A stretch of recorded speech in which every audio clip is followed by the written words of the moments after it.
الحمد لله والصلاة والسلام على مولانا رسول الله وآله وصحبه شعبي العزيز. Louange à Dieu, prière et salut sur le prophète, sa famille et ses compagnons. Cher peuple, c'est avec une immense fierté que nous commémorons aujourd'hui le 22e anniversaire de la fête du trône.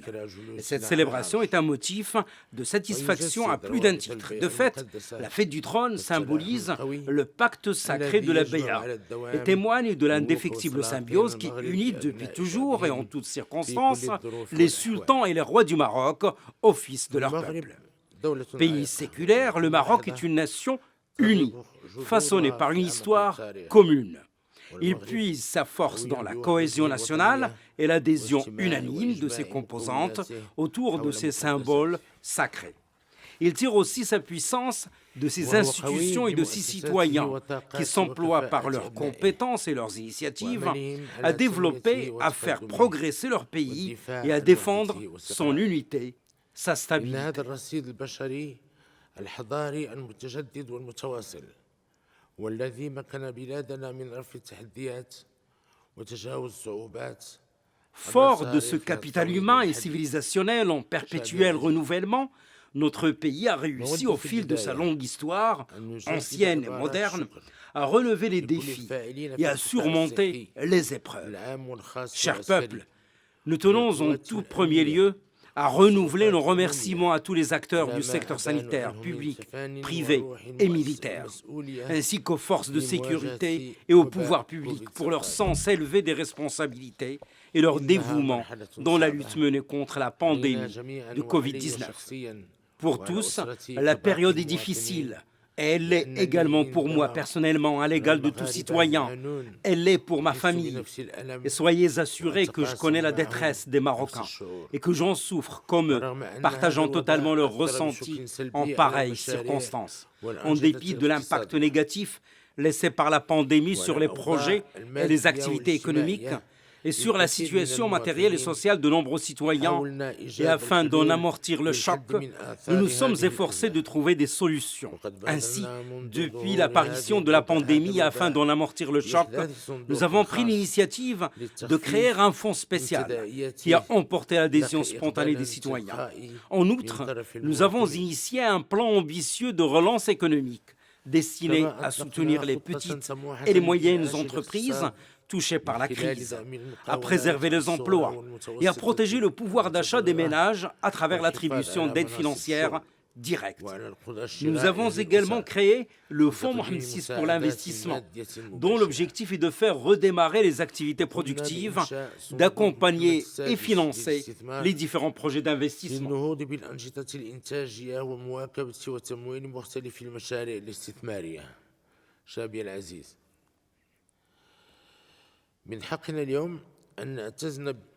Chers peuples, aujourd'hui nous pouvons être fiers à plusieurs titres. Le Maroc a relevé un défi de taille en remportant la bataille pour l'accès aux vaccins. La campagne nationale de vaccination à laquelle les citoyens répondent massivement se déroule de manière efficace et remarquable. Convaincus que la souveraineté sanitaire est une composante essentielle de la sécurité stratégique du pays, nous avons lancé un projet d'avant-garde pour la fabrication de vaccins, de médicaments et de matériel médical indispensable pour le Maroc. Néanmoins, rappelons que la pandémie subsiste et que la crise n'est pas encore terminée. C'est la raison pour laquelle nous devons tous rester vigilants en nous attachant constamment au respect des consignes dictées par les autorités publiques.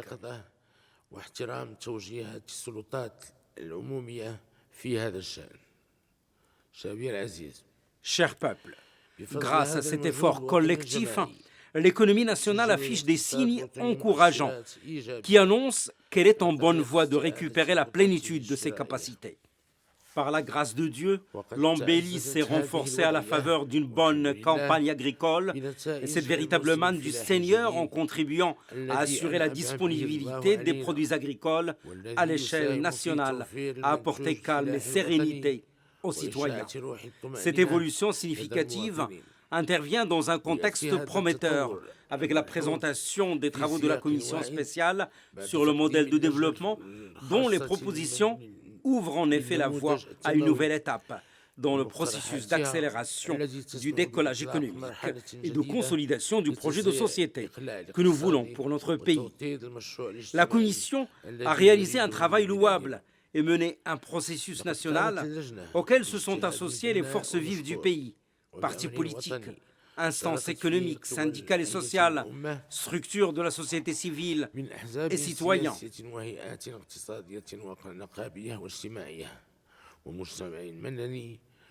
وعدد من المواطنين كما كان الشأن من مرحلة الإعداد فإننا نعتبر À l'instar de la phase de conception de ce modèle, nous estimons que celle de sa mise en œuvre relève d'une responsabilité nationale, nécessitant la mobilisation des potentialités de la nation et l'implication de toutes ses compétences, notamment celles qui, au cours des prochaines années, seront appelés à exercer des responsabilités gouvernementales et des mandats publics.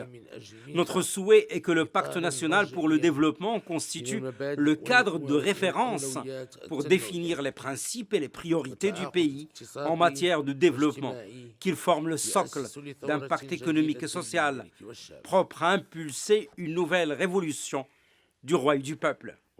En tant que garant des intérêts de la nation et des citoyens, nous veillerons à accompagner la mise en œuvre opérationnelle de ce modèle avec les dispositions et les mécanismes nécessaires à cet effet.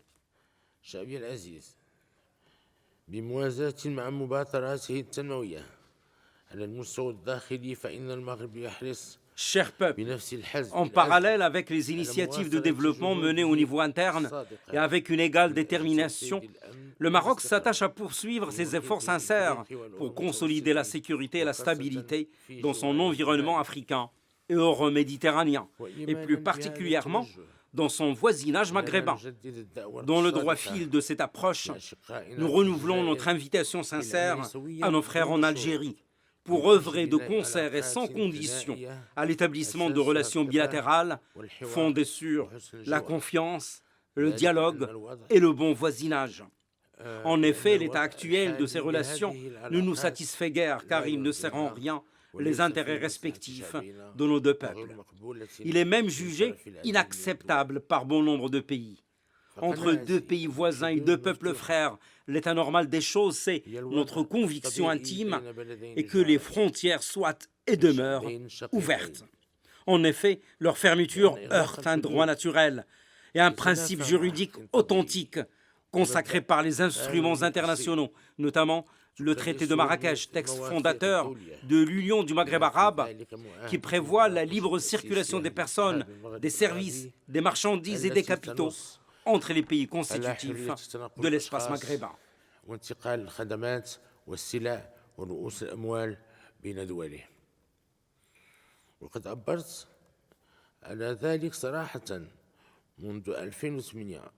Je n'ai eu de cesse depuis 2008 de clamer haut et fort cette idée et de la réaffirmer à maintes reprises et en diverses occasions.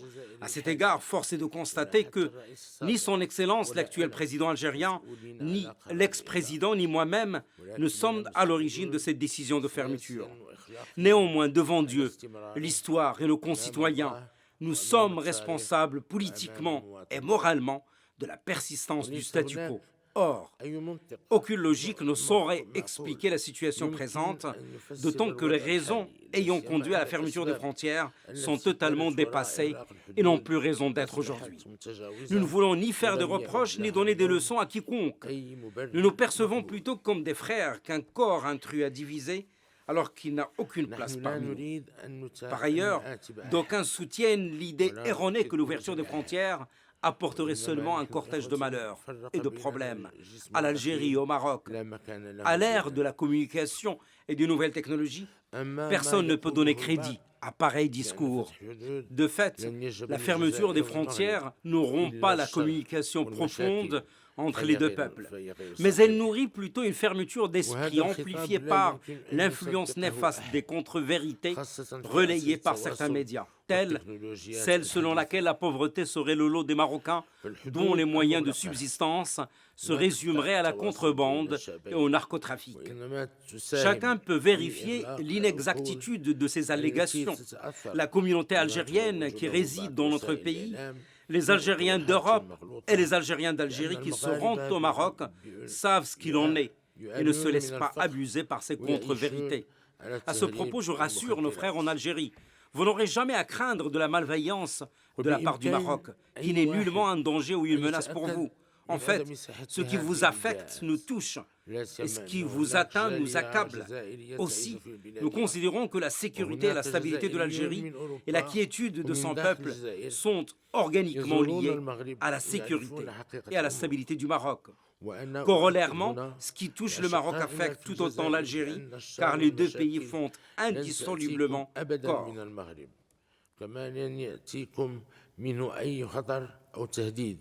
لأن ما يمسكم يمسنا وما يصيبكم يضرنا.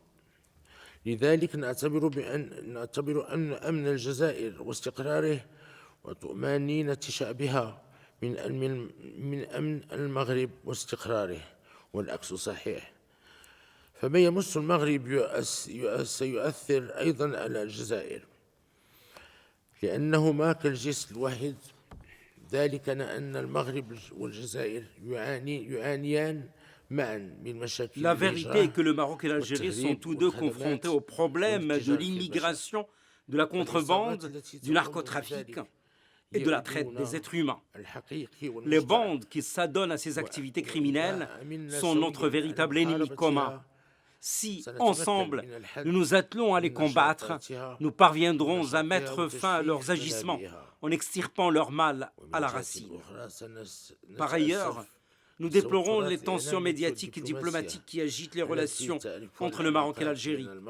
Elles nuisent à l'image des deux pays. Elles laissent une impression négative, notamment dans les enceintes internationales. Aussi, nous appelons à faire prévaloir la sagesse et les intérêts supérieurs de nos deux pays. Nous pourrons ainsi dépasser cette situation déplorable qui gâche les potentialités de nos deux pays, aux grandes dames de nos deux peuples et des liens d'affection et de fraternité qui les unissent. Plus que deux nations voisines, le Maroc et l'Algérie sont deux pays jumeaux qui se complètent. فالمغرب والجزائر أكثر من دولتين جارتين، إنما توأمان متكاملان. لذا أدعو فخامة الرئيس الجزائري للعمل Par سويا. conséquent, j'invite son Excellence le Président algérien à sa plus proche convenance à œuvrer à l'unisson au développement des rapports fraternels tissés par nos deux peuples durant des années de lutte commune. Chers peuples, en cette glorieuse occasion, nous rendons hommage à nos forces armées royales, à la gendarmerie royale, à la sûreté nationale, aux forces auxiliaires et à la protection civile, toutes composantes confondues, pour leur dévouement et leur mobilisation constante sous notre commandement, afin de défendre l'unité et la souveraineté nationale et préserver la sécurité et la stabilité du pays. Nous saluons également avec déférence la mémoire immaculée et les sacrifices de nos illustres ancêtres, au premier rang desquels notre auguste grand-père, feu Sa Majesté le roi Mohammed V, et notre vénéré père, feu Sa Majesté le roi Hassan II, que Dieu les ait en sa sainte miséricorde, ainsi que tous les valeureux martyrs de la nation. Si Allah sait qu'il y a quelque bien dans vos cœurs, il vous en donnera autant. Véridique est la parole de Dieu.